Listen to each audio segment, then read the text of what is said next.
This is Channel Attitude. Your voice, your right, your freedom. Indeed. It is all those things. Make sure you check it out, channelattitude.com, where, of course, you can subscribe to Smokeout with Shelly and SJ, which is what you're watching now, so you probably already know that. Less than $1 a week. It's an interactive video show where you can be a part of the show. I send you the link. You can join us on the show, chill with us, participate, whatever, in any form you wish to. All of that is awesome. You can see the social media links, ShellySJSmokeout.com, all the links you need. Go check them out. It is awesome. This is officially episode 62/19, our 19th exclusive episode for ChannelAttitude.com. I am Stoner Jesus. She is Shelly Martinez. Find out more about us if you don't know about us. ShellySJSmokeout.com. Shelly, how are things going in your world this week? Terrible. Oh. I feel like I'm going to pass out at any minute, but I'm here. I don't feel good. For those of you watching, we were supposed to record yesterday, but because I had doctor's appointments, and then everything got pushed back and blah, blah, blah. It's just been a rough week for me with my health. And I don't know. I'm trying my best. I'm in my room, propped up in my bed because that's the best I can do, with wet hair, barely any makeup because even that was just a challenge.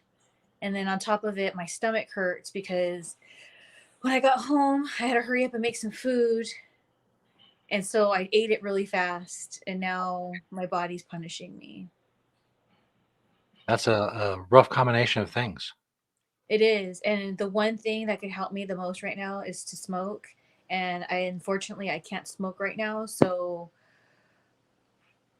I don't know. I'm trying to stay positive, but it annoys me that I know that the thing that will help me out the most out of everything right now is to do that. And I'm not able to. That's awful. Are you up for doing the show today? Because I don't have a problem with doing it another day or whatever. Well, I feel bad because let's just see what we can do because I don't know. I mean, I guess I'll take this time now to go ahead and say this is I'm going to have to take some time off of doing the show for a little bit because of life. And this week is a huge, I guess, indicator that that is the right thing to do because of my health. I have a lot of doctor's appointments in the next few months that I have to go do. So that's going to take up a lot of time. And then on top of it, I was kind of told a little bit ago that when I got into this stage of where my health might be, I really thought I could be able to hang more, but I can't. And I can't. And I'm even like on my secret society, I've put myself on hiatus for doing live streams because it's just taken too much out of me.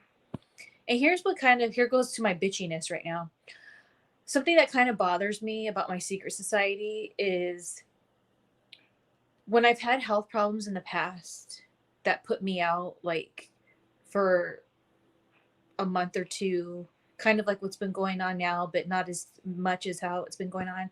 Or when I'm mourning a death, like the Mertz's, Ashley Massaro's passing, Melissa Coates passing.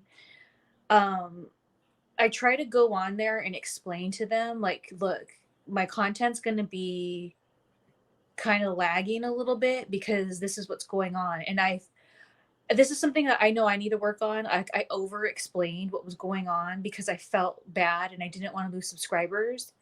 And every single time, like I was looking at the numbers today, during those times, I make significantly less than when I'm on top of it.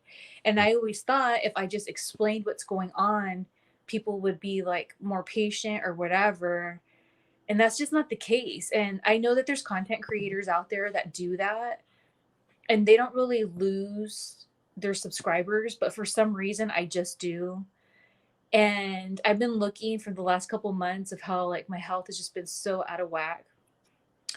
The same thing. I'm like at the point now where I'm making half of what I was making before, which may not sound like a lot to some, but it is a lot and it's affecting me. So that adds to stress. That's stressing me out. That like financially things have gotten a little difficult. I'm grateful that I'm in a situation to where if I don't have what I agreed to as part of my rent, like Metal Jesus doesn't care. He even told me the other day, he was like, I don't know why you stress yourself out. It's okay. Like you're having these health issues. Like it's not a big deal. Like, and to me in my head, because of the way I was like brought up, um, I've talked about this on our show before. I was always looked at as don't make any noise, don't ask questions, do what you're told kind of environment. So, fast forward to now, my adult life, I really stress out over things to where I make myself sick. Hence, my health throughout the years has like it's gone to that because I feel like, well, if I committed to something or I said I was going to do something and I can't do it, I feel like, I guess for lack of a better term, I'm going to get in trouble. So, with my relationship with Metal Jesus, there's times where recently it's been kind of like, not on his end, I'm so grateful, but on my end, stressful because I'm like, crap, I gave hundreds of dollars less than I normally do to put in. You know, I live in a house now, so it's more expensive in a good neighborhood. And so it took for me to have to feel so defeated that I like cried to him. I'm like, I'm so sorry. And he's like, what are you talking about? He was like, you just need to get healthy. Like, that's all I care about. I haven't even thought about that you haven't, whatever. And so that just went to show me how, like, mentally, I'm still really traumatized from how I was like brought up, that I place these like things on myself that are so unnecessary, and it's so effing hard to break that habit because my whole life I've done that. And it's really made me look back on all the times in my life that I have stressed myself out and made myself sick when I have to take care of myself first. And so it's like this weird feeling that I have because it's like I give so much to my content because that's what I want to do for a living.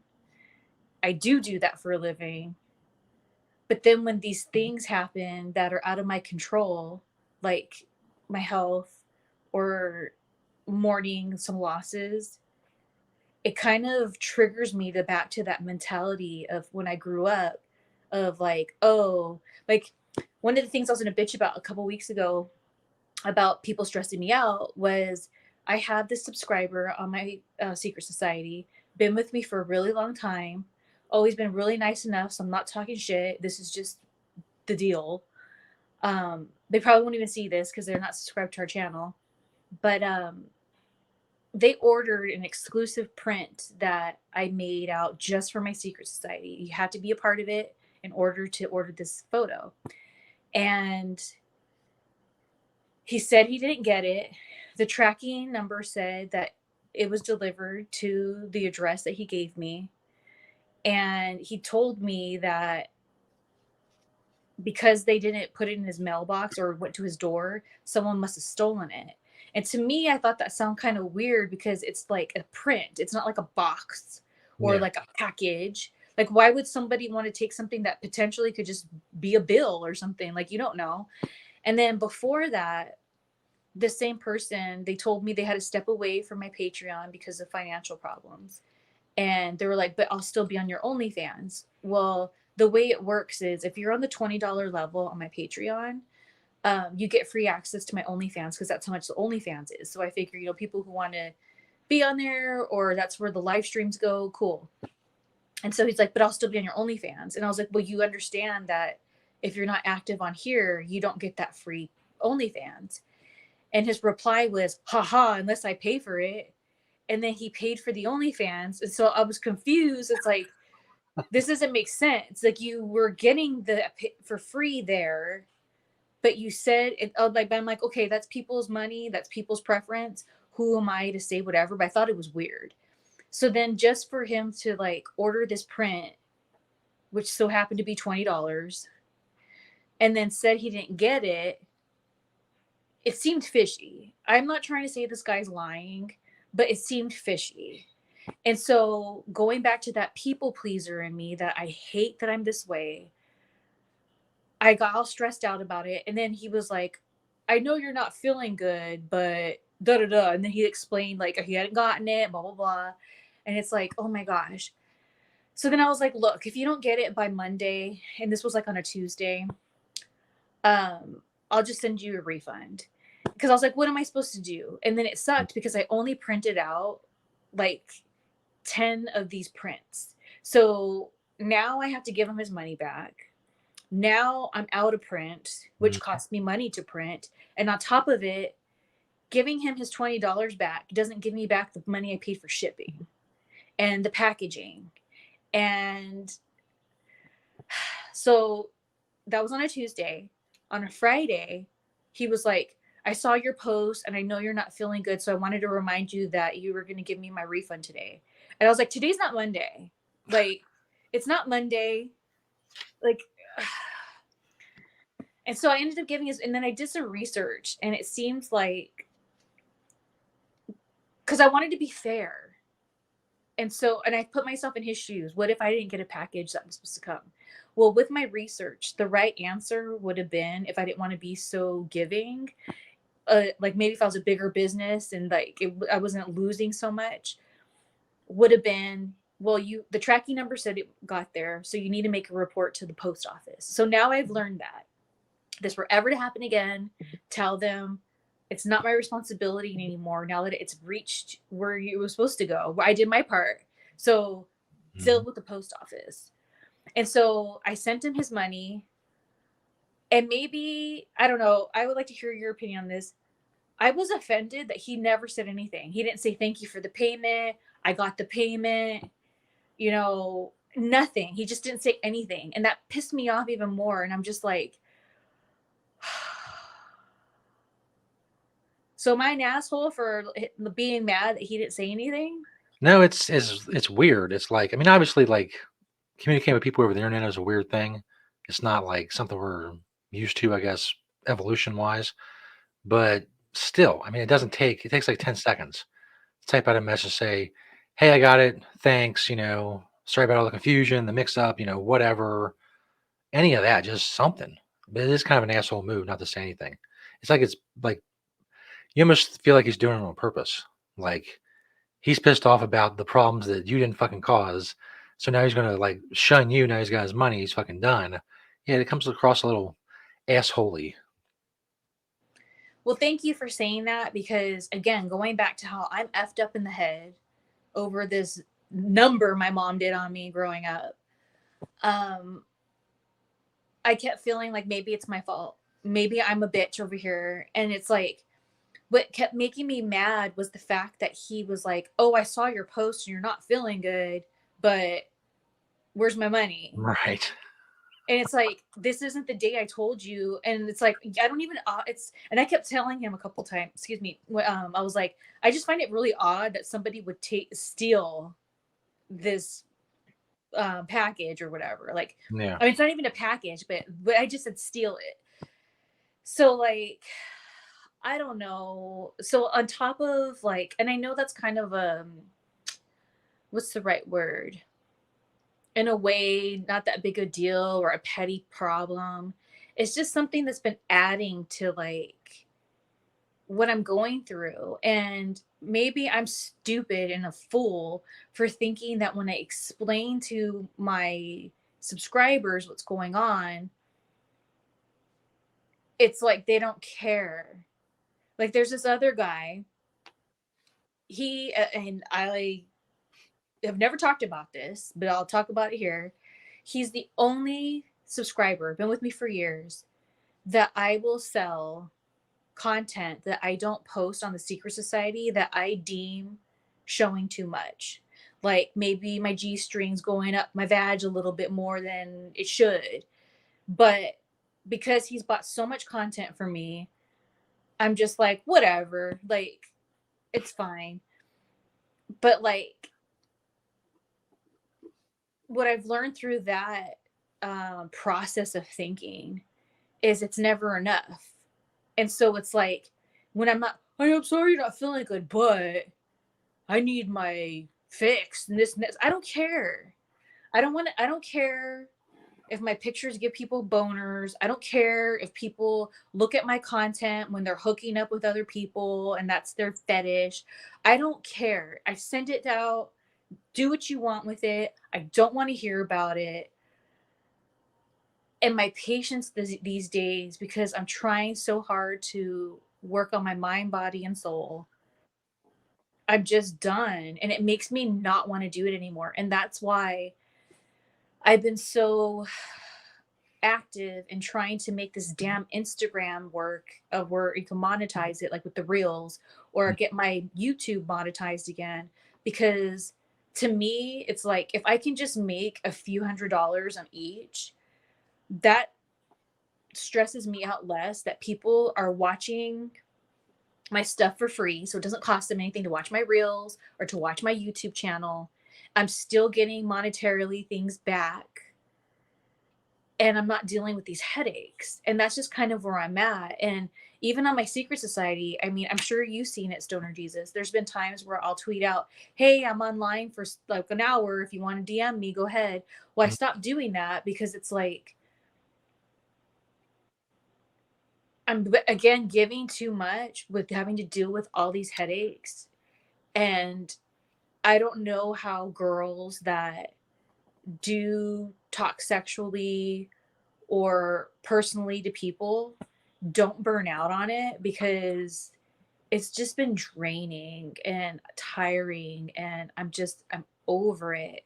I'm so over it. Yeah, it's yeah, all of it's a weird thing. The content creation and social media and all that stuff, and it puts you into contact with so many people that otherwise you wouldn't come into contact with. And they are, I mean, they're customers, but in the end, you either buy it or you don't. It's not like you went into a Walmart and got some shitty service or whatever, and you want to speak to the manager. You either fucking buy it or you don't buy it, and don't whine about, whatever it is, or it's um in general, I don't like people. I don't like people in real life, and I don't like them on the internet. And I was thinking about this today. I don't like getting on Twitter anymore. I'm just scrolling through all this garbage and all this shit. Everybody's problem and their stupid opinion. I'm thinking to myself, what the fuck am I doing? Why am I doing this? I should go touch grass, as they say, or some shit, just to get out of this loop of being on the internet with all these people. And if someone like me feels like that, to get burned out, I can't imagine, like you said, like the women who spend their days like talking to these dudes who are all by definition needy, entitled, spoiled guys. And they say asshole things like, hey, I know you're not feeling well, but I'm going to add to that by whining about my fucking money. Yeah, it's too much. I just can't. And I know that when I've gone through situations like this in the past, not to sound cliche, but whatever's supposed to work out for me is like right around the corner. Mhm. So I know this is temporary, just like my health issues are temporary. It's all temporary. And so that's what I'm trying to keep in mind, to keep pushing as much as I can without overdoing it and not allowing this energy to just totally take me out, because I've done that in the past too, to where it's totally made me depressed and question myself and question what am I doing. And when I've been stuck in that mode in the past, it really like looking, I know I had to go through it, but when I reflect back on those moments, it's like, wow, I spent way too much time dwelling in this energy. And that's not good for me because time's going by. And it seems, as we talked about before, seems to be going faster like by the day. So it's like,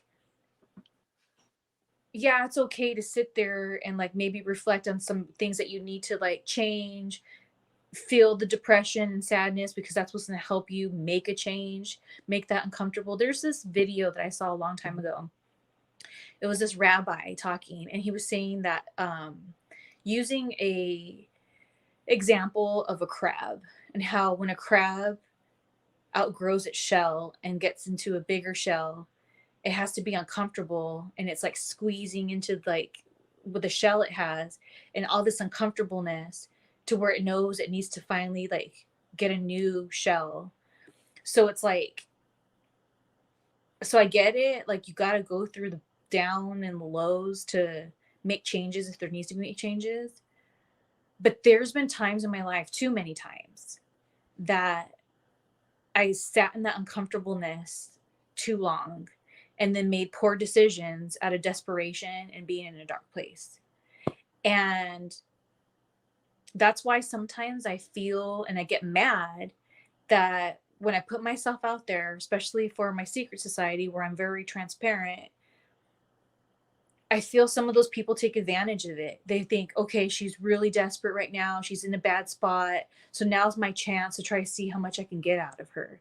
Where in my head, I'm thinking, these are my people.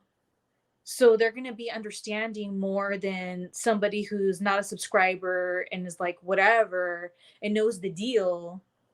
And that's why, like, I choose not to share a lot of my life anymore and keep a lot of things private because I don't need to explain it. Why? There's no reason because my way of thinking of explaining things was so people knew where I was coming from in hopes that they can be a little understanding and sensitive to the situation. And it's just not happening. And maybe again, I'm a fool for being in an industry where I make money off my looks and being sexual and sexy. Maybe that's not the place for it. But then I like see other people, and I know I shouldn't be comparing myself, but it's a little hard when I see other people do the same things, but their fan base doesn't do the same. Or, and maybe they do. Maybe they do, and they just don't talk about it from, maybe I shouldn't even say that because people only put out there what they want you to see. So who knows? Maybe other girls out there do go through this and whatever, but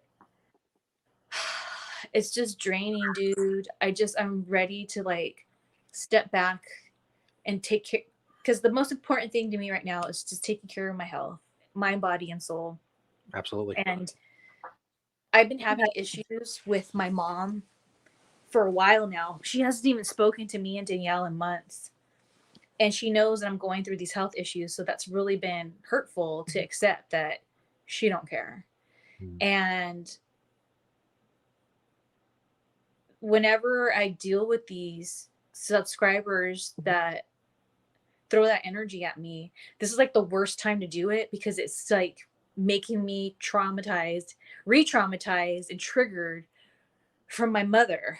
And that's like deep. And I know there's a lot of people out there that have issues with their parents or whatever, but it's almost like I used to always think my mom, oh, that's just how she is, oh, blah, blah, blah, blah, blah. But now I'm realizing it's deeper, that she's narcissistic, and these are narcissistic behaviors that have effed me up to where in my wrestling career, in my any career I've had it, where there was a real job, entertainment job, all the problems I had, I now realize all stem from the trauma that I had since I was a little ass girl. Like, you know what I'm saying? So it's like, that's why with these dudes, I'm just like, I can't. To Shelly's point about taking time off for our subscribers, what that means for you is very exciting. It's all very exciting stuff. What we're going to do today, if Shelly's up to it, this will probably be a multiple parter. And Shelly, at any time, if you're done with the show to say, we need to shut this shit down and move on to another day or whatever, that's cool with me. So this will be a multiple parter. And then next week, we're going to try to do the Evil Bong watch along. That's like an hour and a half movie plus our commentary. That'll be a longer episode as well. So we're going to break them into parts. So there will be new episodes coming out while Shelly is on hiatus. And as a bonus, I've mentioned this many times before, and you see the 62/19. There's been 62 episodes overall of the Smokeout. 43 episodes we did in a previous run of the show. We did on OnlyFans and Patreon. Many of those shows, with the exception of a few, I know we did the roast for free, and maybe some other stuff. I don't remember if we did the Home Alone watch long and maybe something else. At least 40 episodes you've never seen before unless you're a subscriber to the old show, to the first run of the show. So in the months that Shelly is not here and we won't be doing new episodes, we're going to roll out a couple a week at least of the old episodes, things you haven't seen, going back to the first episodes before StreamYard. We were on Zoom. There was different graphics. It's been, an evolution of the show, obviously over time, starting in, I guess it was kind of late toward late 2020. And you'll be able to see all those episodes. They'll be up on channelattitude.com if you're a subscriber, again, for less than $1 a week. You'll see those episodes as they come out with their descriptions. A lot of stories, obviously, Shelley's never told here in this run of shows. A lot of special episodes, as I said. We did the episode where we played Uno. We did the episode where we ate Domino's pizza. Just all kinds of shit. Tons of stuff. 43 brand new to you episodes will be coming out along with the parts of the new episodes we're doing now before Shelley takes her hiatus. And so in the end, what you're going to end up with is a lot more content time-wise, a lot more episodes than you would have otherwise. And the only thing that'd be missing is your ability to come on and be on the show with us, which, if you want to not subscribe and come back later or blow us off completely, whatever, there's nothing to do about that. But we hope you stay again for less than $1 a week and check out all the episodes that you missed or didn't see, whatever it is.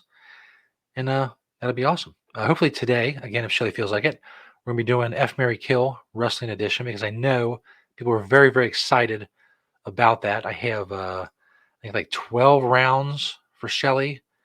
I have 5 rounds for myself. Obviously, because of the patriarchy or whatnot, there's many more known male wrestlers than female wrestlers.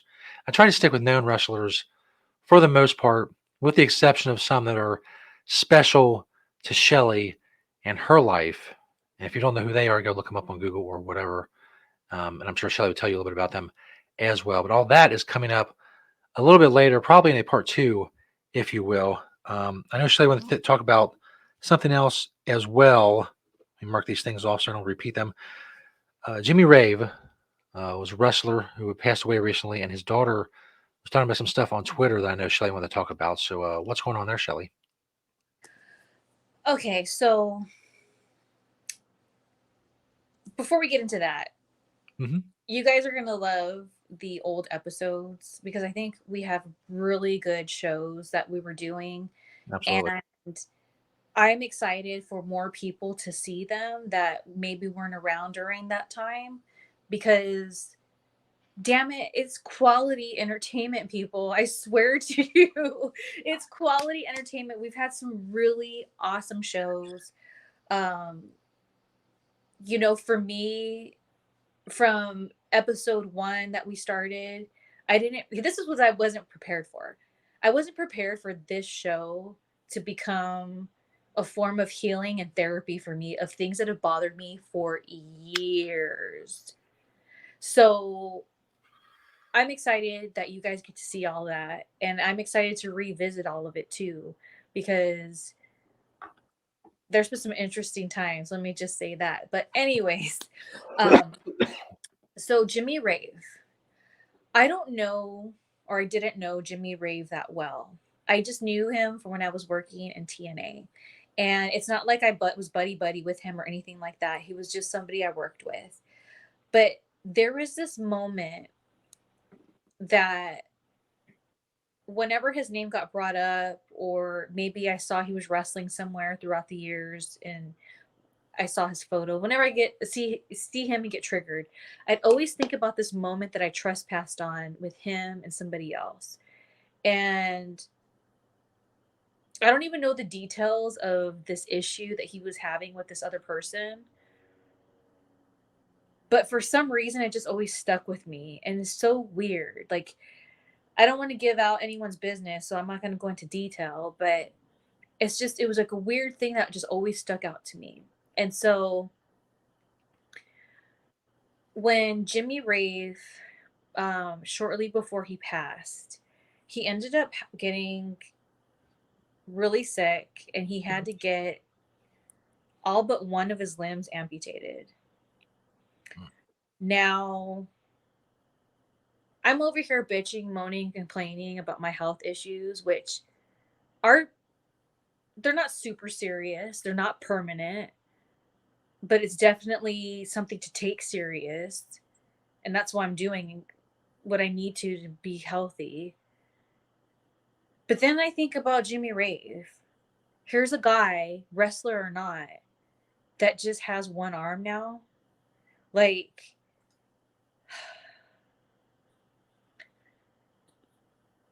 and going back to my mom, when I saw this article of what that happened to him, I sent it to her and I was like, be lucky this didn't turn out to be me. Like, it really affected me. Just, there was a photo of him at the hospital and he has like a thumb down and you see he has no legs and only one arm. And that really disturbed me because I was like, dude, out of all of the things in life that piss us off or bother us, I can't imagine. Like, I cannot imagine. It's bad enough if you lose one limb, but three? Like, Yeah. God, like, you can't do anything for yourself anymore. And then on top of that, here's a person that was a professional wrestler. And so coming from that world, that has to be a double mind F of not just being a human being and having to live like that, but you came from this world where you use your body for work. So it was really, really sad. And it really, really affected me. You know, I've heard stories, I've read stories about his drug past and things of that nature. I can't really comment on it because it's all hearsay as far as I'm concerned. It's not like someone was like, well, let me tell you, I was there when this, and this happened. It was all just stuff that even fans could see that was out there, you know? Yeah. But I just couldn't get past that image and it haunted me for a while. Like, and then he passed away. And being that I've talked about on our show many times, death in general already F's me up. But then the fact that I was already effed up over his situation without even really knowing the guy, aside from working at the same place as him, it really effed me up. And so I couldn't help but think of people who were close to him, people that were his family, you know, people who cared about him. And I was just like, dude, I can't imagine what they're going through right now with how his life has made this turn and now he's gone. So all of a sudden I started to see like posts that his daughter was making shortly after his passing. And it was talking about wanting some of his stuff that he acquired through wrestling, specifically this certain jacket that you get only, I believe you only get it if you work for a certain promotion. So it's like this really big deal. And I think it's a Japanese company, if I'm not mistaken. And she was looking for it. And I just really felt her pain, especially because I could relate. My dad was a drug addict. He died in a car accident, but I know how it feels to be a very young adult, a girl, losing your father, it just, my heart went out to her. So I was started to follow her and following her post and everything. And there was even other wrestlers out there. I believe one of them even put out a tweet saying, "Yeah, right there, like we'll give you money, like whoever has this." Mhm. And it was really sad because I was like, "Dude, who has his stuff? Like, let his kids have his stuff." Long story short, I mean, you guys can go online and look.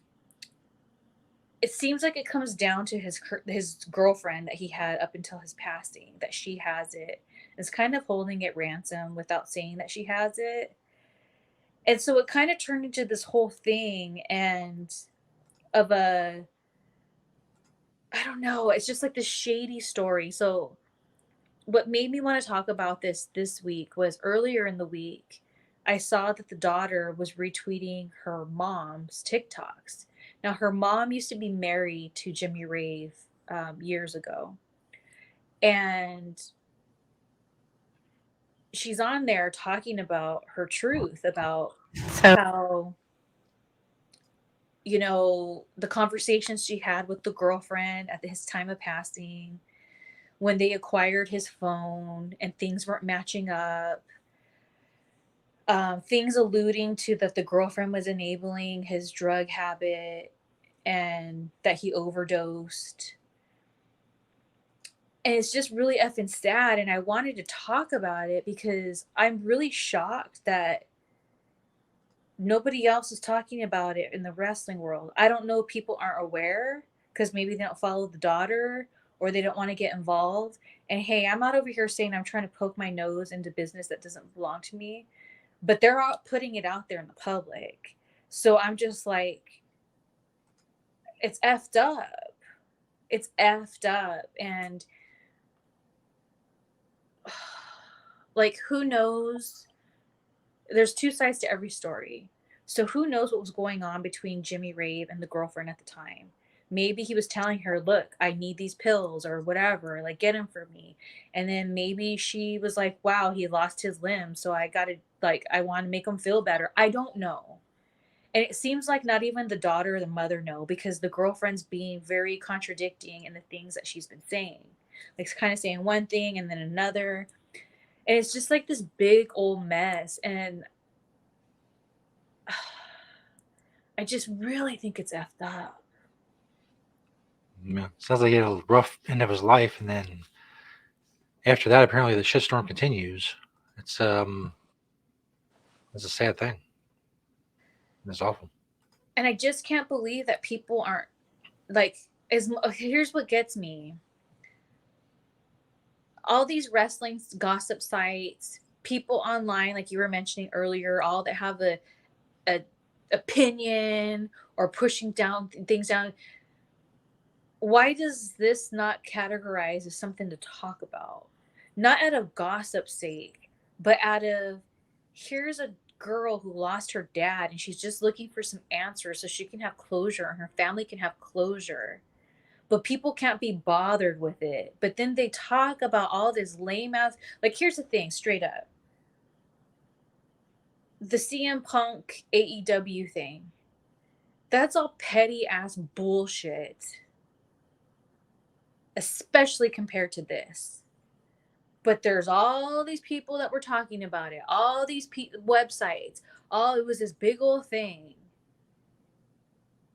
But when it comes down to real stuff that should be discussed, real stuff that can actually help people, aka the daughter and her family, to get maybe some answers, just answers. It's not like they're over here saying we're going to go and sue the girlfriend and take her to court. They just want the effing truth. Like, they lost their dad, and before they lost their dad, they had to deal with that their dad lost 3 of his freaking limbs and whatever else was leading up to that.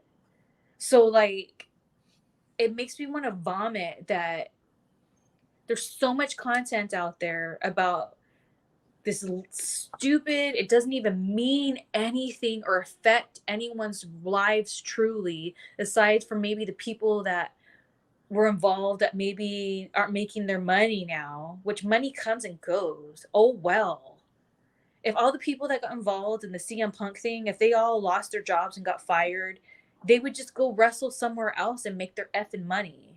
But here's a real life effing situation where nobody is talking about this. And I'm just disgusted. I'm so disgusted by it because they went to the internet not to get attention, not to be part of some gossip mill, because they are so desperate for information so that they can have effing closure.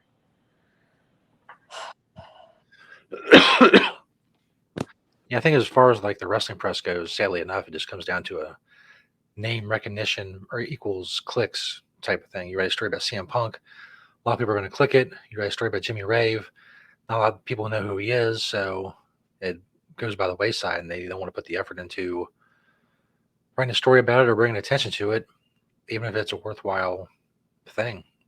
They're not really all that worried about that. And that's why I want to throw up over it, because it's like that's just where we are in life. Because if this was a well-known actor versus a not so well-known actor, a famous musician Mm-hmm. up against a story of a not so famous musician, so it's not just wrestling, it's just in life in general. And it's just like it's just really annoying and pissing me off that people want to go online and bitch, moan, and complain about lame ass stuff that doesn't truly affect anyone and get all worked up and throw that negativity to where it's not making it fun, like you said, for yourself. I can also jump on that. It doesn't make it fun for me anymore. And when it comes to real life stuff that truly matters, I can't. It makes me so discouraged. And I hate that what I'm kind of becoming. Like, I just don't want to even deal with people anymore. You know, it's like, and I don't like that. Like, I shouldn't have to feel this way. I don't want to feel this way. But it's like, it's just our world's just full of nonsense that doesn't even mean anything. And I know you've said time and time again, like, people used to worry about real life stuff. And now it's just this petty ass BS that I feel just keeps getting worse and worse as time goes by, as more generations are born. And it's effed up. Yeah, I think the combination of people having too much time on their hands, having too much of the basics of life taken care of. When you think about, some person in a village in Africa or something, they're worried about getting clean drinking water or, if they're going to live through that day or, some warlord's going to roll through and destroy their village or whatever. They're not worried about, Amber Heard and Johnny Depp and whether she took a shit in his bed and, whatever. It's a combination of that. And I think a lot of people, especially online, have general anxiety about life because the world's not in a great place. I mean, between the economic stuff and nuclear war and we could all be dead in 2 hours. I mean, it's pretty. I think they use that to like put their toxicity on the internet. Plus, they want to worry about things that aren't really that important, so they have to worry about the things that actually are important. Like, you really want to think about nuclear Armageddon and being dead. So you're going to whine about something else nobody cares about, or something happened 10 years ago, or something like that. And it just gets worse and worse as the world goes downhill. It's going to be even worse online. And another thing that gets me is the flip floppers. Now, there's definitely maybe things or people or situations that at one point in my life I had a completely different view of than I do now. But I wasn't, when I had these views before, that maybe leaned more towards a positive. Like, let's say there's somebody who I really supported and was open about, I like this person for whoever, like whatever they are, whatever they do, whatever. I'm a fan of this person, a friend of this person. And then maybe time goes by and I see who they really are and I'm not a fan of them anymore and I don't like them anymore. Yeah, maybe back when I liked them, I would talk about how I liked them. And then when I didn't like them, I said, like, I don't, my, going back to punk, Mhm. thought of them differently, was on board, but then my situation changed. But whether it was when I was positive or now where I don't care for him, I wasn't going online and being like, F you, don't talk about him that way. He's awesome, blah, blah, blah, blah, blah. And then now that I don't like him, F you for liking him. Don't you know he did this, this, and this? And so, what is so annoying now, along with all this, is I keep seeing people like there's this girl that I kind of know, like I've worked with her many times. Um, she's a model. She used to be pretty famous at one point. And I remember she was like so about Barack Obama when he was like when a lot of people were. And if that's what people if you're a supporter of him, cool. I'm not trying to dog on that. I'm just using this as an example. But she was so up in it. She was working volunteering rather for like the people like putting things on for him and all this and that. Just so and then like talking trash like online, people who didn't agree with that opinion or whatever. And now it's like the complete opposite. But instead of being like, well, wow, my views have changed, blah, blah, blah, it's like now the other extreme, like always like, oh, this and that. And she used to medicate. And now she's like, oh, I wasted so many years just being high and blah, blah, blah. And it's like, you know what? Like, maybe you used it differently. Maybe you were trying to escape and using cannabis as an escape, but that's never been me. So, like, why you got to be all judgy? Like, before, it's like from one extreme to another, and it really rubs me wrong because it's like I thought you were all about it, so you're telling me you're probably about it for the wrong reasons, and now you're just online talking shit to people. Like smoking or medicating is like a weak thing now, and it's like ugh.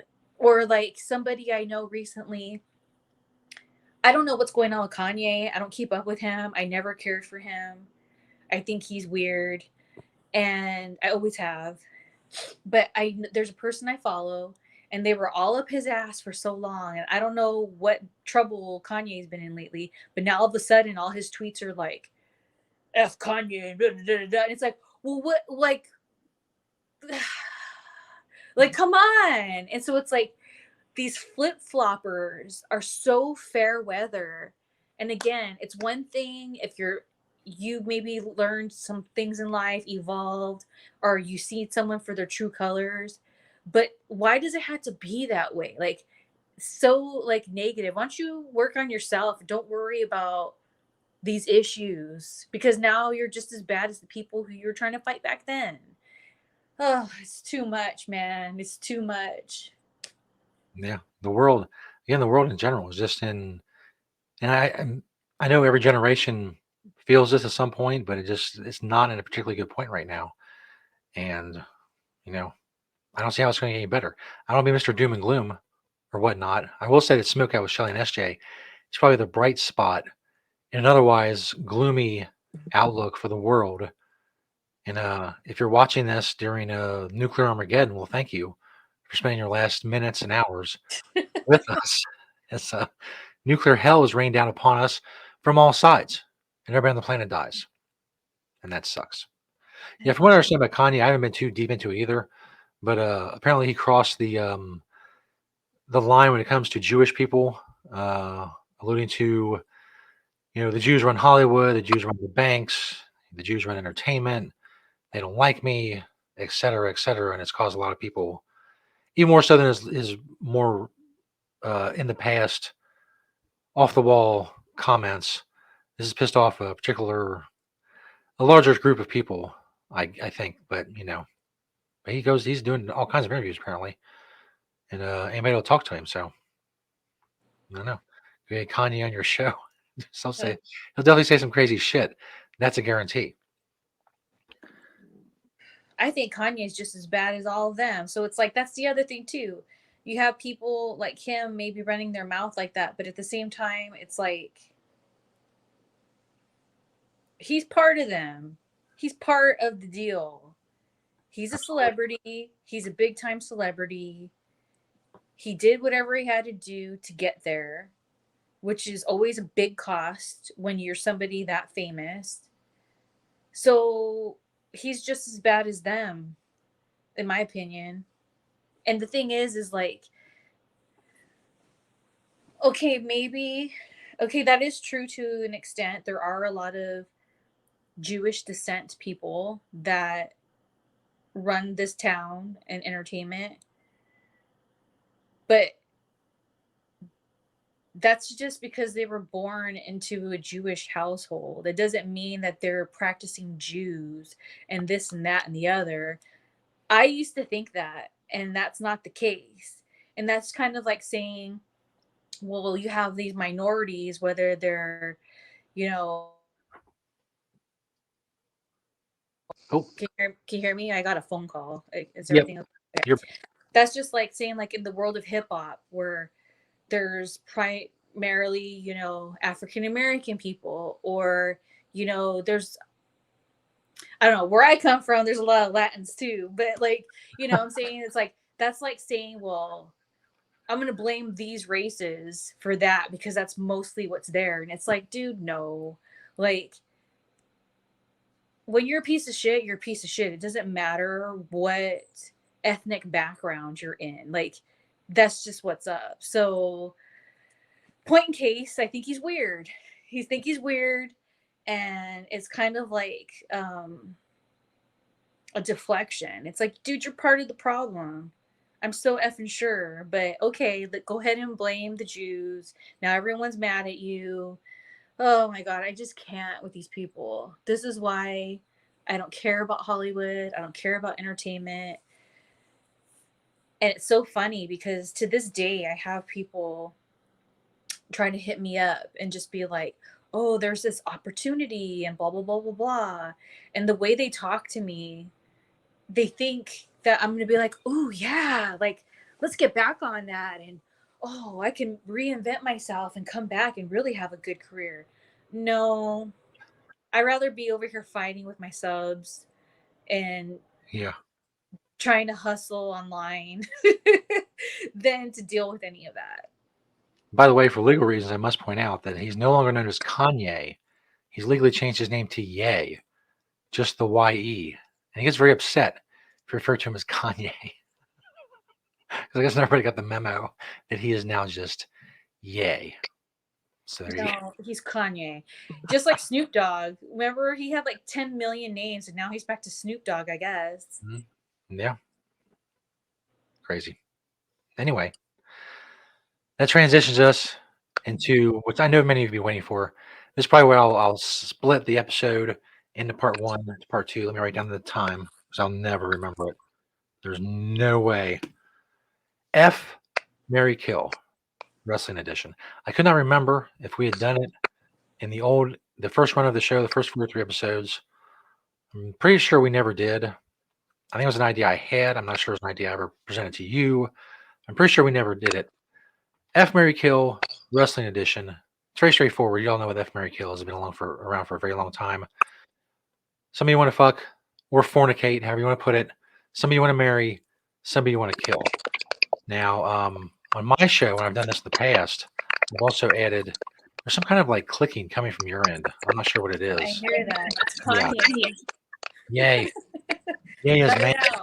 This is bullshit. Hold on. Let me come right back. Hold on. Okay. Yeah. Anyway, F, Mary, Kill. You know it. Pick somebody you want to fuck, somebody you want to marry, somebody you want to kill. And we're going to do Wrestling Edition. Like I said, I think I've got 12. Let's see, 1, 2, 3, 4, 5, 6, 7, 8, 9. 1, 2, 3, 4, 5, 6, 7, 8, 9, 10. I have 10 rounds for Shelly. Let's bring her back. And all the awful clicking is gone, so that's good. That's very helpful. We have 10 rounds for Shelly. We have 5 rounds for me. So we'll do 2 Shelly, 1 me, and then, so on. 3 wrestlers in each group, and I was trying to think of a way to like be able to present the names on the screen.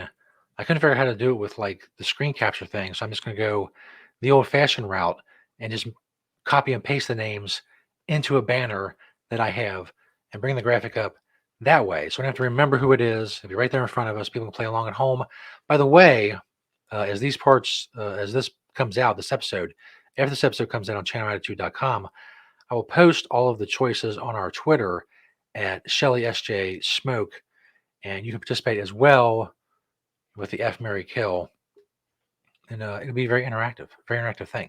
We're going to be Shelly's going to be on hiatus, but we're going to be very active over the next few months. Social media, posting episodes, all that shit. Because I'm still here. I'm not going on hiatus. I'm here all the time, all day, doing this shit on social media and Twitter and Instagram and all that garbage. So there we go. Now, I wish I had an intro or some music or whatever, but there's none.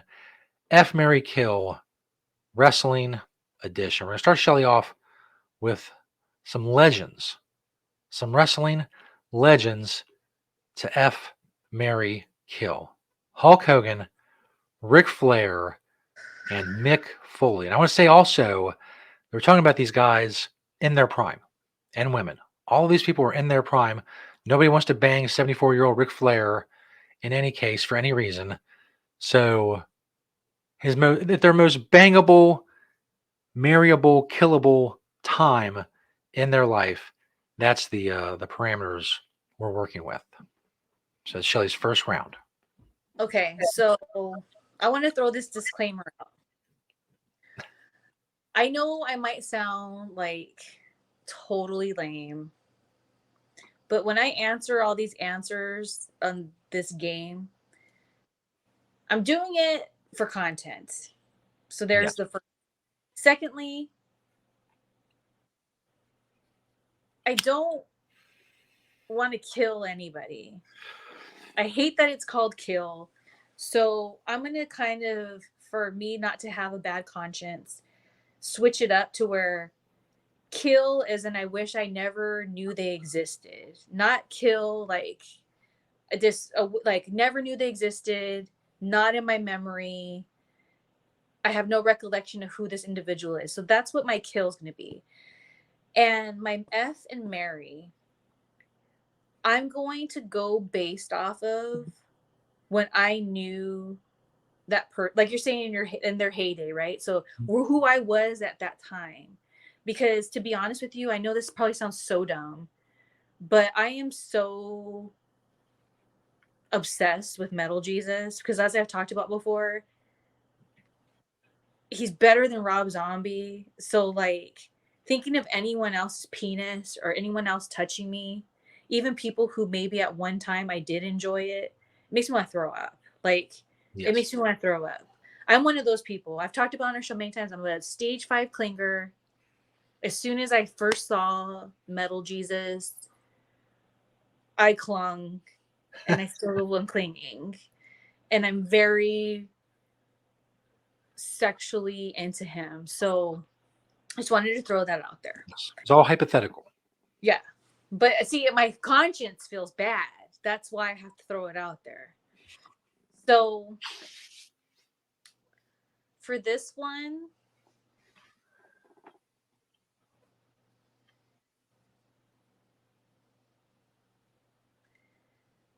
back in the day, there was something about Mick Foley.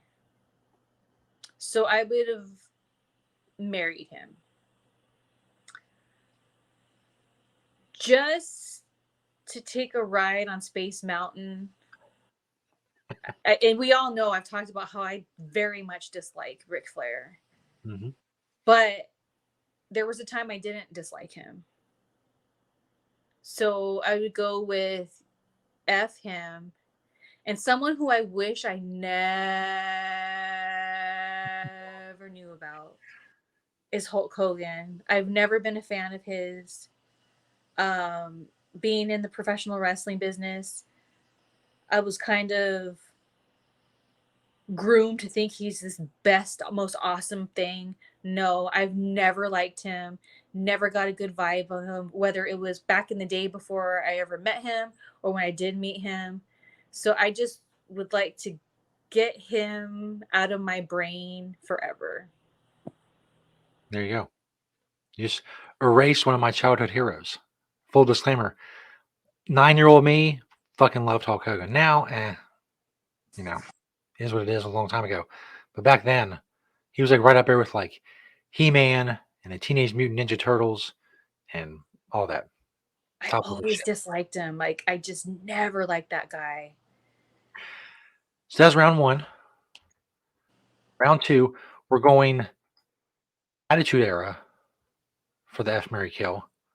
We have The Rock, Stone Cold, and Triple H. Now, during the Attitude Era, I was a huge fan of The Rock. I was a huge fan of Stone Cold. And Triple H was all right. Like he didn't bother me, but I was very much into The Rock and Stone Cold. Mm. I used to tell my grandma back in the day that I was going to marry The Rock. So I guess I'll go with him. F Stone Cold because I love him. But I had to pass on the kill because even though Triple H wasn't somebody I was a huge fan of, he's not somebody that I would want to forget. I I don't know. He's just kind of there. So like I remember there's this one time where I can't even remember what match it was or whatever, but somehow he got dumped into a trash can. And when he did, like let's say this is a trash can, here's his legs.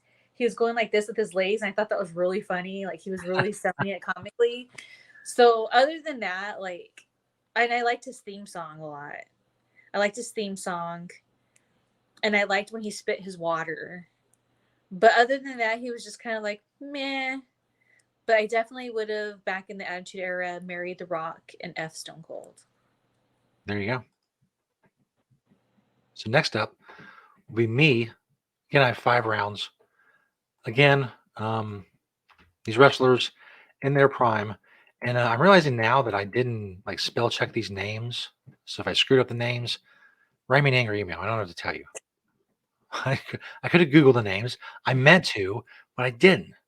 Some of this is from 20, 25 years ago. So, sue me. But don't, though, because I don't have money for a lawyer. Please don't do that. You'll bankrupt me. So basically, Attitude Era. See, I feel like I barely butcher Stacy Keebler's name. I don't know. I may go look that up someday. Not right now. Just It more seems Attitude Era. right. I think so. I'm going to say it's right. I don't care. Again, if you write me an angry email, it's I fine. think it's right. I think I it's right. failed in my part of my duties. Today, we're going with, for those of you listening, I will be reading the names as well. Sable, Tori Wilson, and Stacy Keebler. Sable, I don't know. She always came across to me and everything she did and like interviews and stuff is kind of off-putting. So she's gonna have to die. And yes, I will be killing everyone that I kill. They are dead. I'm sorry. If you're a fan of Sable, actually, I think she's married to Brock Lesnar. I don't know what to tell you. She's dead. I'm sorry. So Tori Wilson and Stacy Keebler. I know Stacy Keebler went out with George Clooney after her wrestling days. I don't know why I came with my finger on it, but I think Tori Wilson would be more of the marriage type. Stacy Keebler seems more of the fuck type. So there you go. It's my round one. I You always thought it was really weird that Sable had that whole lawsuit, but then ended up becoming like a part of WWE still after that. Yeah. It's who knows? When you get to a certain level or whatever, you get certain perks. I don't know. But she like tried to screw them over big time. I mean, I'm not saying she was right or wrong, but it was like a big deal. And like I'm really shocked that like I don't know, just goes to show you if you can make the money, they'll still use you. Absolutely. I'm sure being married to Brock Lesnar doesn't hurt as far as her standing with the company. Next up, round 3 for Shelly. A few names. Near and dear to Shelly's heart. We have Randy Orton and CM Punk for Shelly. Okay, going back to back in the day, Yes. I would have married and or effed Punk. He gets both. There you go. Batista, I don't want. He's like Triple H. He's not even with my personal issues aside. He's not somebody that I was ever a fan of. He was just kind of there. So I guess he gets the exempt pass. But Randy Orton, he's somebody that I wish I never knew about. Like, I don't like that guy. I delete him from my brain if I could. But CM Punk gets both Mary and F. Especially, like, I was real obsessed with him for a while. Like, I really wanted a piece of Punk, like, bad. Nice. And I didn't just want to F him. I wanted to be his girlfriend. Like, so he gets both. There you go. A double whammy, as it were. Whammy. Next up, round 4 for Shelly. More people that Shelly is quite familiar with. And I think I did pretty good on the names here. We'll see. It's harder to fuck up than the other ones. But with The Miz, Santino, and Kevin Thorne, F. Mary Kill. Or F. Mary erased from Shelly's memory. That's The Miz. I wish I never knew him. I don't like him. He sucks. He's gone. Bye to The Miz. I wouldn't marry or F Kevin Thorne for the life of me. So Santino gets both. He's very marryable. Marryable? Is that a word? He's marriage material, and I feel like he's probably F material.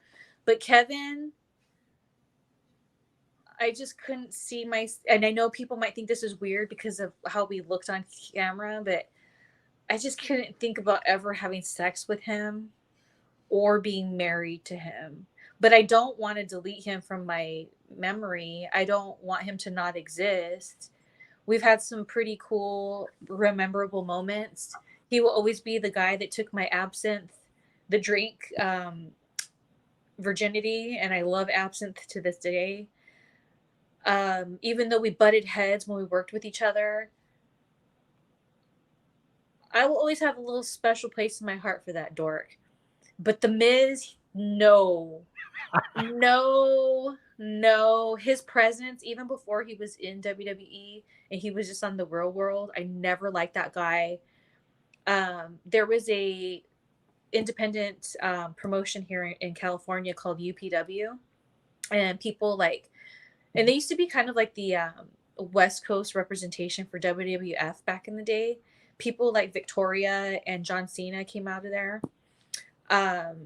That's when I first met The Miz, and I didn't like him even then. I was just like, why is this real world guy here? Like, go back to MTV, bro.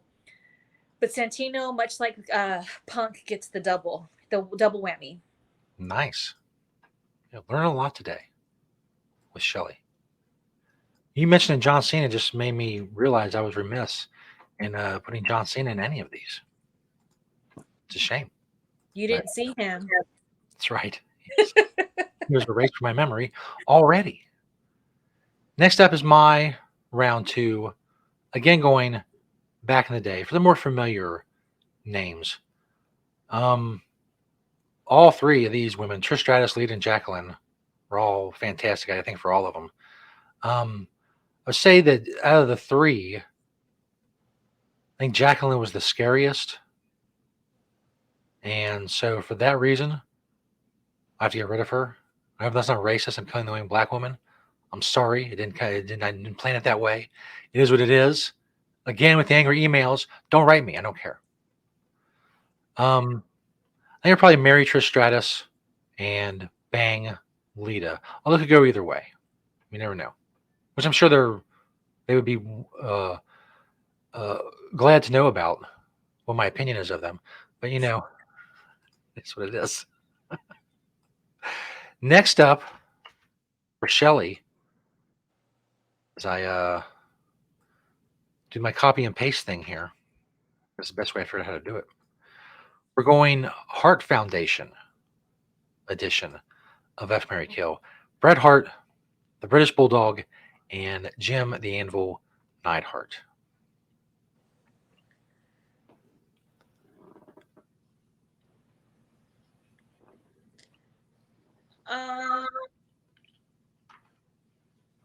I know people are gonna come for me for this, but I am not familiar at all with Jim Neidhart at all.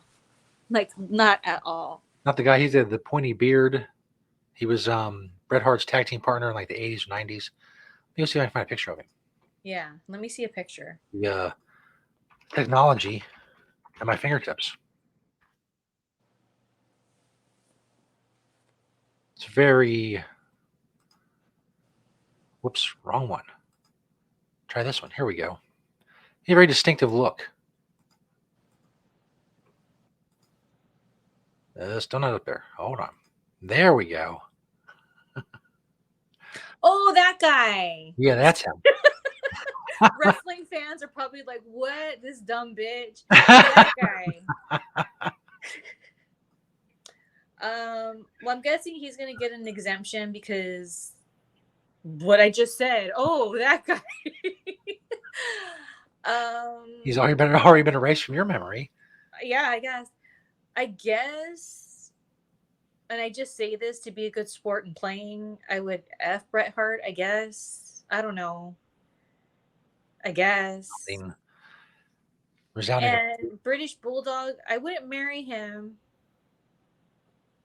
I wouldn't want to take him away from my memory because I don't really have much memory of him. So he's just kind of there. I kind of suck at this game. Devastating commentary. And I know British Bulldog, a lot of people probably like, oh my gosh, you kidding me? But I don't know, dude. Like, I don't know. I know his son. I'm more familiar with his son than him. Or is it his son or is it his nephew? I don't know. It's his son, right? I think it's his son, yeah. Yeah, okay. See? Next up for Shelly. I forget what round this is. I stopped counting. We're going with Goldberg, Brock Lesnar, and RVD on F. Mary, erased from Shelly's memory.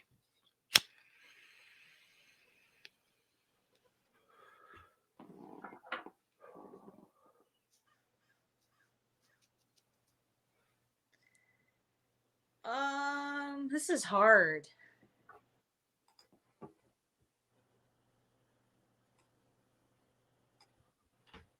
I couldn't see myself marrying or effing RVD, although I was friends with him at one point. But I never looked at him like that. I was never physically attracted to him or thought like I had a crush. See, I've had lots of crushes in wrestling. And I think people misinterpret crushes because there's one thing from being psycho over somebody like I was with Punk.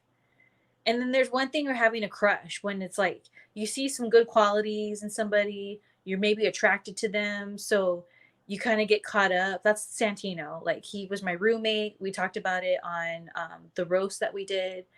There was a time I did have a crush on him because he's a good guy. He's really handsome. We had really good conversations. Like, so I developed a crush at one point. But RVD, even when I was like buddy with him, I never had a crush on him. When I didn't know him, and I just knew him as RVD the wrestler, I didn't have a crush on him. Brock Lesnar, I don't know. He's just always there. And Goldberg was definitely always just there. So I don't know how to answer any of this because I couldn't imagine having sex with any of them. I couldn't imagine being married to any of them. And I don't have bad feelings to where I would want them deleted from my memory. So I don't know what to say. More devastating commentary from Shelly Martinez. She can take them or leave them. She just don't. She don't care. Next. That's how much they've made on Shelly. Holy crap! So I think this brings us to my next round, if I'm counting correctly, which I may not at this point. We have Scarlett, Shotzi, and Natalia. Natalia, of course, the daughter of the person that Shelly couldn't remember, Jim Neidhart. Do you have a memory of his daughter? You know, I no knew memory of she him? was the daughter of one of the Nighthearts. There's a bunch of them, aren't there? Yeah, quite a bit. She's Really?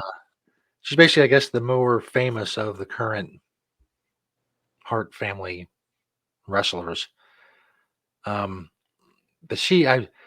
especially on like Total Divas, she always came across to me. And I know a lot of that was scripted and like planned out and shit, but she still came across to me as a bitch. So we have to kill Jim's daughter, Jim the Anvil Neidhart's daughter. So it's been a bad day for their side of the family. I guess Shelly so. had no idea who he was, and now his daughter's dead. So I'm sorry. Shotzi, I was when I go through like YouTube, like looking for some of your old matches, just in case we need something to talk about on the show or something to review or whatever. I came across a match with you and Shotzi from like 2016, I think it was, and that was a pretty wild match. She kept screaming about how great your tits were and all kinds of stuff. If you guys want to go find that on YouTube, it's definitely worth a look. Um, she seems kind of wild. So I'm gonna fuck Shotzi and marry Scarlett, who again they could go either way. I mean, Scarlett's an incredible looking woman as well. So, either way, as I said, that could go. You know what's funny about that match with Shotzi? I Mhm. met Shotzi doing Hood Slam, but when I had my match with her, it was somewhere else. So I was newly with Metal Jesus at that point. We had been together for maybe like 6 months or so. And as I've said on the show before, I didn't have sex for about 3 years before meeting him. So, being that I now had a boyfriend, that he was exactly my dream man, the way he looked. And then on top of it, he was so nice to me and treated me so well. So all we did for like a few years is have sex all the time. Those were some good years. And I was just so like feeling like the luckiest girl in the world. So much so that I forgot about that booking, and the promoter, the show was a couple hours away, hit me up. He was like, "Just so you know, this is call time, blah blah blah." I was like, "Oh, I have a show today." I was over there being too busy having sex to remember I had a show. And luckily when he hit me up, it was just in time for me to hurry up and get ready and then like make it just in time for call time. And so I'm real I'm what's the right word? I guess it just really worked out, all the elements leading up to that match, because I always wanted to work with Shotzi because I always thought she was really good. When I seen her at Hood Slam, I thought we'd have good chemistry. I thought aesthetically we'd look really cute in the ring together. She's one of those people, kind of like Scarlett. I feel like we could have had a feud against each other and then joined forces and been tag team, and then like one of us turn on the other, and we could have done that so many times and still had the fans loving every second of it, because Yeah. I feel like fans want to see us be friends, but they also want to see us like not be friends. And I just remember being so medicated out of my mind. They had a beer garden there. And so the vibe there was everyone was drinking. I had my wine. And it was just a good old time. And that's why that match was like so awesome, because it was just meant to be. Like it was meant to be. It was effortless. We just played off of each other. And it makes me kind of sad that that was like the only time that Shotzi and I really got to share the ring like that. Yeah. Because at Hood Slam, we would be in the ring maybe at the same time, but we didn't work with each other or anything like that. So it's, I mean, good for her being in WWE and doing her thing, her thing. But I always thought it sucked that I just got that one match. But it was a really good match. It was entertaining. The people there loved it. I loved it. And it almost didn't happen. It almost didn't happen. There you go. A little bit behind the scenes look at Shelly's match with Shotzi. So now you can watch the match in a whole new light. And you watch it on YouTube. Next up for Shelly, we've already done Triple H. We're going to do some Degeneration X, F, Mary Kill. Shawn Michaels, Road Dogg, and Billy Gunn. This one's easy. I wish I never knew who Shawn Michaels was. I never liked him. Even when as a kid, I never liked him. He always got on my nerves. I didn't understand why he had to walk out with his butt sticking out all the time.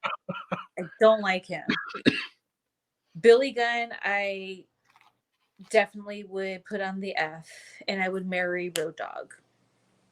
There you go. Billy Gunn, by the way, seeing a resurgence in his career in AEW. Very popular again as Daddy Ass. So there you go. Go check that out. And if you watch one of the earlier episodes we did back in the day, that'll be soon to be posted on channelattitude.com. Shelly tells a great story about Shawn Michaels trying to get into an airplane bathroom and not being allowed to, being blocked, if you will, from getting into the bathroom. Take that, Shawn Michaels. And here's the thing.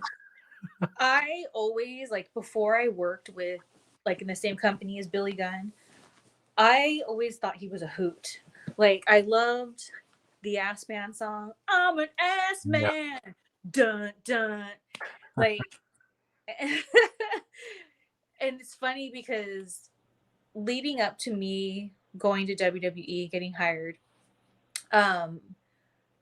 I was really psycho, stage 5 clinger to wrestling business. Like, I was so obsessed that I wanted to make it happen. I was going to make it happen.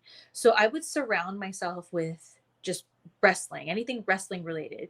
So I remember I used to go to the tanning booth back in the day before I started self-tanning all the time. And I would bring the, like, WWF CD with me. And it seemed like my thing was I was always listening to the Kurt Angle and then the Ass Man song. And that's when I knew by the time the Ass Man song was over, that's when my tan was over. And it's so funny because I remember one time I heard somebody in another room, they go, "Is that Kurt Angle's music I hear?" But like, so Billy Gunn's song was a part of me knowing that my tan is almost over back in the day. There you go. I like to pick them.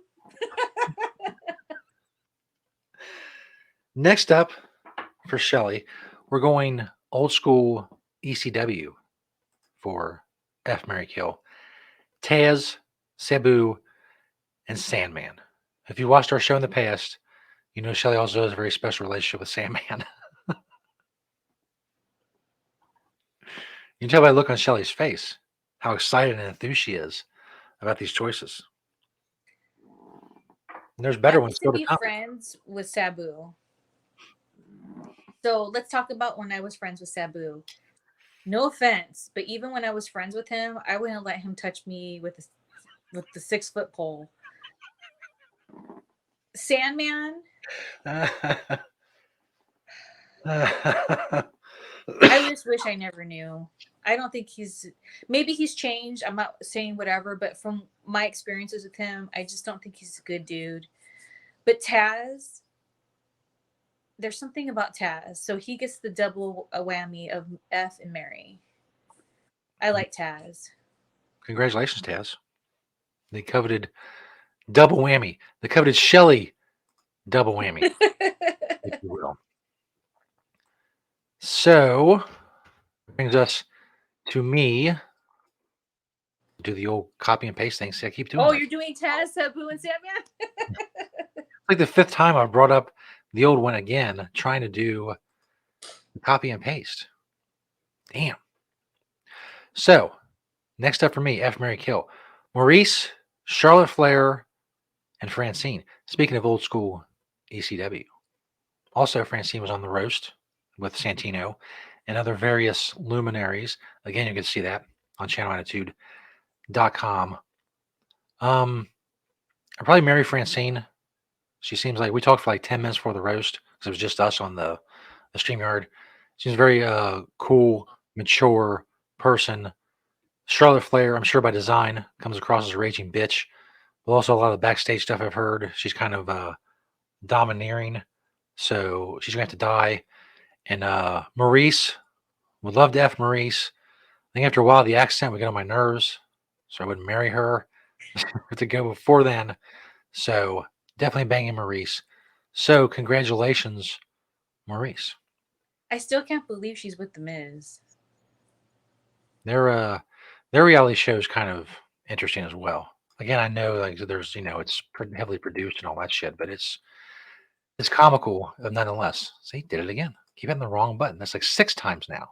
What's Charlotte Flair's reputation? I don't know about this behind the She's, scenes. from what I hear, she's a lot like her character backstage. Wants to be the top dog. She's buries other people, shit like that. Apparently, she was great friends with Becky Lynch for a long time, but they got into it, and then they had it was like live on the air.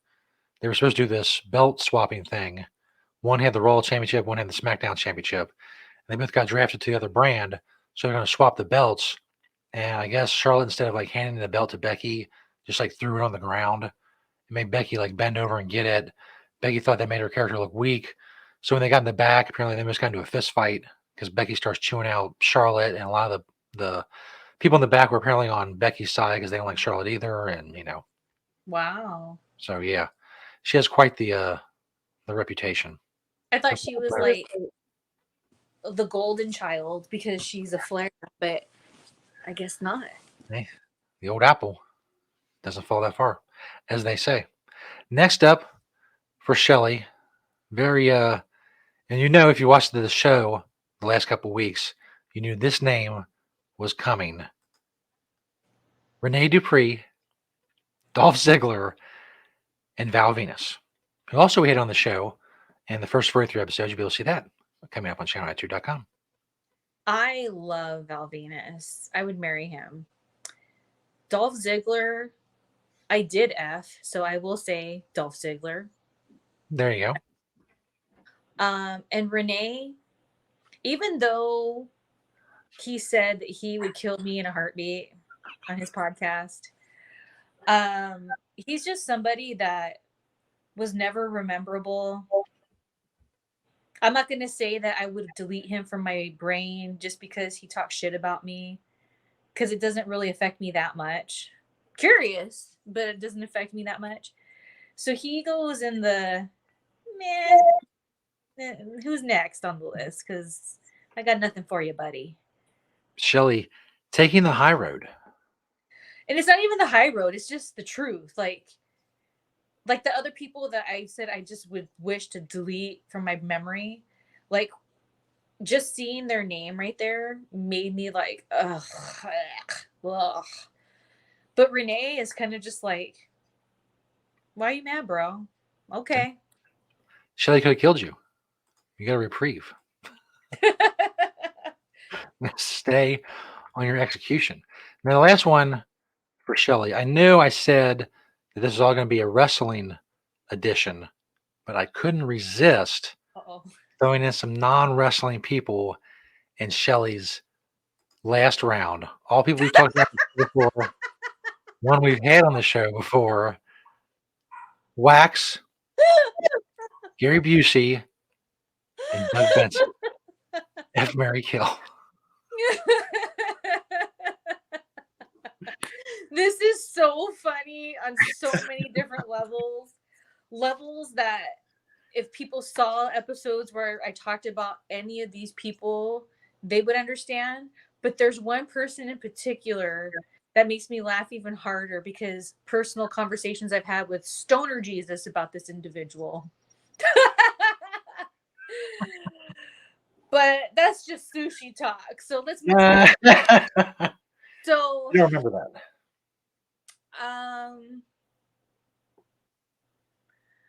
Okay. So if you don't know, I'm gonna give you a little spoiler alert. Me and Doug Benson have a legit feud in life. But before this feud began, I liked him. I had a crush on him.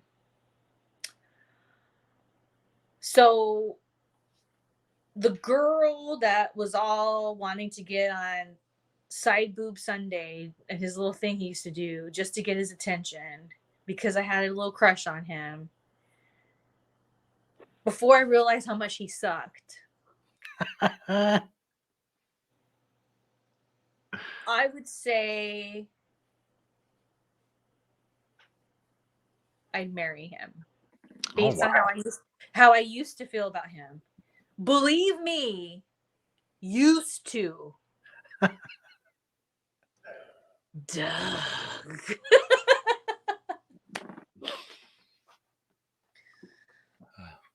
I went on a few dates with Wax. We didn't close the deal, but I wanted to. So I'll say F him. And I would never want to delete Gary Busey from my brain. And I know this is probably questions who I am, but I would be curious to F him. Wow. Probably So a a while. double whammy in a different way this time. 2 Fs, 1 Mary, no deletions.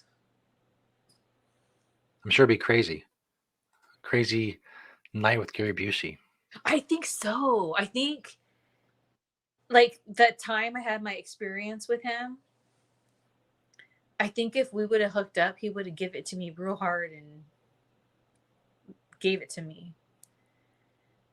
So I'd be more interested in like what his face was doing while he was giving it to you.